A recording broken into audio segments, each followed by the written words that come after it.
Pernah sekali Nabi SAW berkata begini, jadi ada orang-orang dari Bani Israel dulu sebelum kita, dia memfungsikan sapi yang dia miliki bukan tugasnya membajak, tarik gerobak, ini enggak ditugasin yang lain gitu. Tapi tidak disebut dalam riwayat tugasnya apa. Terus sapi itu ngomong dalam bahasa manusia. Dia bilang, saya diciptakan bukan untuk ini. Maka si Bani Israel ini kaget. Sapi bicara manusia gitu. Maka sahabat pun di majelis Nabi sempat bilang, Subhanallah ya Rasulullah, sapi bicara dalam bahasa manusia. Apa kata Nabi SAW? Nabi langsung mengkat sampai di situ. Kata Nabi apa? Aku, Abu Bakar sama Umar percaya itu. Kalian ragu? Silakan. Aku, Abu Bakar sama Umar percaya. Kalau Allah berfirman sudah selesai urusannya. Seperti itu konsepnya ya. Jadi memang untuk mempermudah kita, karena memang akal kita dipersiapkan untuk menerima sebenarnya, bukan untuk membangkang. Juga riwayat lain, ada satu orang Arab Badui, kebetulan dia menggembala domba, dombanya banyak sekali.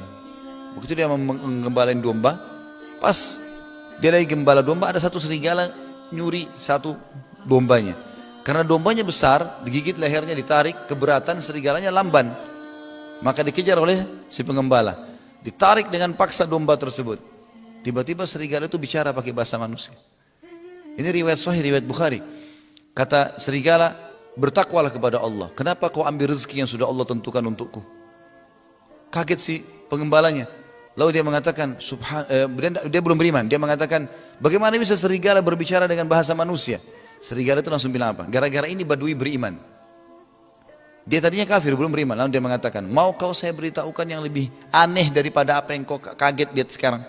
Kau kaget lihat saya bicara ini? Ada yang lebih aneh lagi. Kata Badui tersebut, apa? Di Madinah ada seorang Rasul bernama Muhammad dan serigala mengatakan, Sallallahu Alaihi Wasallam, memberikan salam kepada Nabi. Gitu kan? Di Madinah ada seorang Rasul bernama Muhammad Sallallahu Alaihi Wasallam mengajak manusia ke agama Allah, tapi masih banyak mengatakan dia penyihir dan mendustakannya. Maka si Badui tersebut tidak banyak bicara. Dia ambil dombanya pergi ke Madinah, dicari Nabi SAW, lalu beriman menceritakan kejadian tersebut. Ya, orang beriman memang seperti itu konsepnya, gitu kan? Karena kalau kita tidak memudahkan ini Bapak Ibu sekalian, banyak hal yang kalau kita cuma pakai otak tolak loh. Masalah surga neraka, di mana surga? Nggak kelihatan, kan gitu. Jadi kita kalau masuk ke zona protes itu susah. Tapi kalau kita imani, oh ya ada, ya sudah.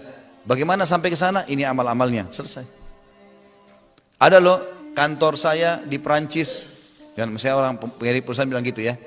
Siapa yang prestasi di sini, saya akan kasih kantor di sana, kerja di sana. Kita belum pernah lihat gambarnya, fotonya, nggak pernah. Tapi pegawai yang faham, dia tahu kalau di sini sebenarnya perusahaan ini sudah bagus ya. Maka dia pun mengejar prestasi terbesar itu, kan begitu ya. Walaupun dia belum lihat. Toh dia sudah tahu di sini gajinya bagus. Kita di dunia kan sudah dikasih tuh. 2 mata, 2 telinga, 2 tangan, 2 kaki, apalah macam-macam kenikmatan. Kalau salah pun masih dimaafkan. Peraturan kehidupan yang luar biasa. Berarti kalau di sini ada, di sana ada dong akhirat. Konsep sederhananya begitu. Berarti di sini perusahaan itu ada. Kalau pimpinan perusahaan bilang di sana ada lagi loh, tapi lebih bagus dari sini. Prestasi sini saya kasih di sana. Berarti pegawai yang berakal dia akan bilang, oh, baik saya kejar. Bagaimana caranya? Kerja begini. Baik dikerjain sama dia. Seperti itulah orang beramal saleh masuk sana. Seperti itu rasionalnya ya.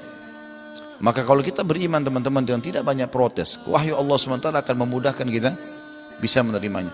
Sekali kita buka pintu protes, terbuka was-was syaitan yang besar. Sekali saja. Kenapa saya Allah jadikan perempuan? Kenapa bukan laki-laki? Saya mau jadi laki-laki.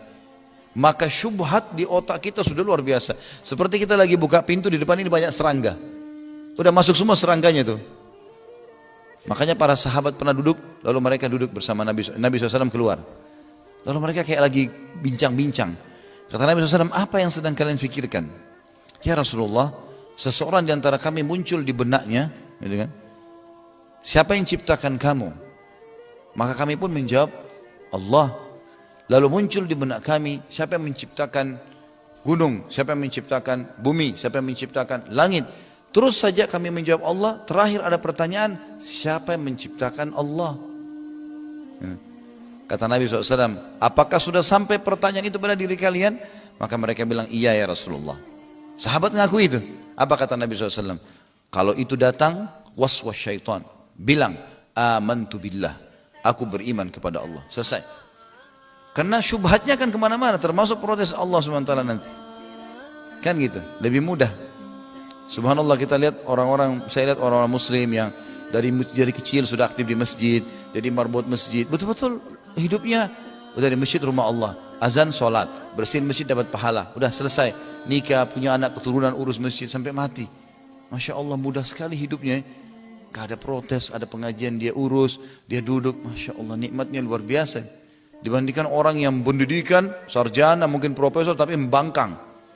Gak ada Tuhan, gak ada begini, gak ada begitu. Itu kan aneh ya. Dan kita banyak terkurung dengan masalah akademik saja ini. Kita akademik teman-teman cuma pelengkap warna kita sekarang.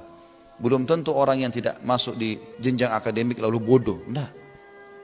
Nah, saya pernah waktu S2 di Makassar, ada satu dosen, profesor ilmu budaya. Saya juga nggak tahu kenapa dipelajari ilmu budaya di S2 ini. Tapi yang jelas waktu itu, saya masuk di kelas, habis asar, tiba-tiba dia lagi bicara masalah budaya orang Bugis Makassar waktu itu. Terus kemudian dia sempat bilang, ada satu tradisi orang Bugis Makassar, kalau masuk kamar mandi kaki kiri, keluar kaki kanan. Saya dengar itu, langsung saya angkat tangan, maaf Prof, sebentar. Kalau setahu saya itu bukan tradisi Bugis Makassar, itu ajaran Islam. Ajaran Nabi SAW, masuk kaki kiri, keluar kaki kanan. Kalau Pak Profesor mau saya bawain bukunya, ada Sahih Bukhari, besok saya bawain. Diam dia. Semenjak itu subhanallah, setiap kalau dia masuk dia tanya, ada Khalid nggak di situ? Ditanya. Saya datang situ, saya jadi kayak penghambatnya dia kalau dia bicara. Nggak boleh sembarangan. Ini bagaimana caranya? Profesor tapi nggak ngerti, masuk kamar mandi loh, ini hukum dasar. Tapi luar biasa. Jadi tidak selamanya titel akademik jadi tolok ukur.